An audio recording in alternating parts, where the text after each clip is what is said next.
tanya dong, ini kan surat pengunduran Pak Firly di Istana kan belum diproses oleh Presiden. Apakah Dewas berharap jika nanti Presiden memutuskan menerima pengunduran diri Bapak Firly itu, Dewas merekomendasikan untuk Pak Firly diberhentikan mengundurkan diri secara tidak hormat.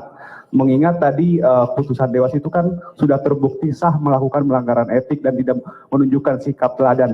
Kan ibaratnya nggak etis tiba-tiba beliau mengundurkan diri dengan hormat, sementara putusan Dewas Etik sendiri itu tidak teladan gitu. Apakah Dewas KPK akan merekomendasikan mengundurkan diri secara tidak hormat?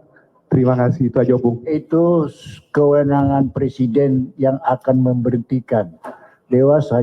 Majelis Dewas hanya sampai kepada meminta yang bersangkutan untuk mengundurkan diri.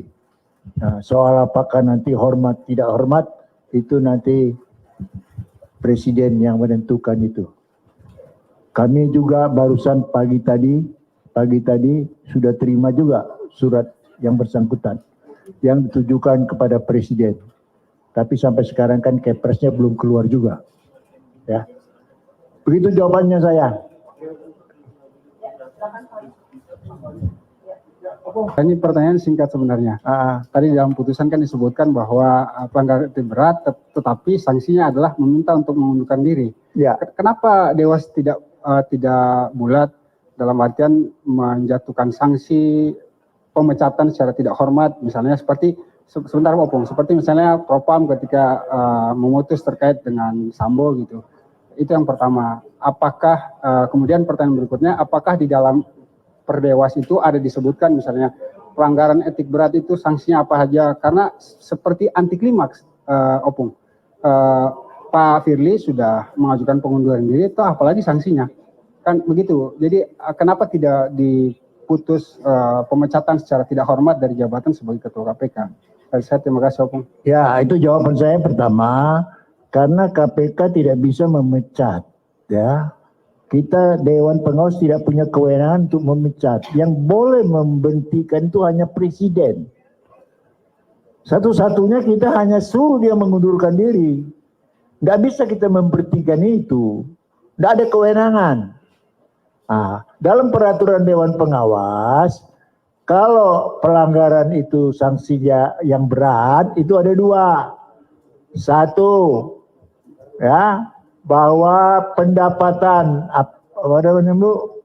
penghasilannya itu satu, itu bisa kita jatuhkan penghasilannya dipotong 40% selama 1 tahun.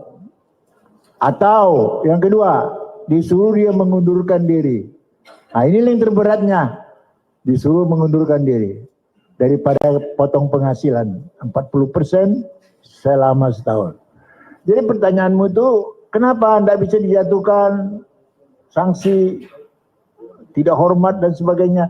Bukan kami yang menjatuhkan pemberhentian. Itu harus Presiden. Memang begitu undang-undangnya. Ya, udah nggak bisa di luar undang-undang dong itu jatuhkan ya. Oke, udah cukup ya. Baik, saya rasa cukup. Terima kasih. Terima kasih teman-teman semuanya, Bapak dan Ibu Dewas. Ada yang mau ditambahkan?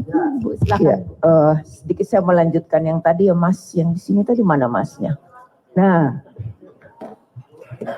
jadi saya pikir harus juga kita bedakan ya, antara yang bersangkutan mengundurkan diri sendiri, ya kan?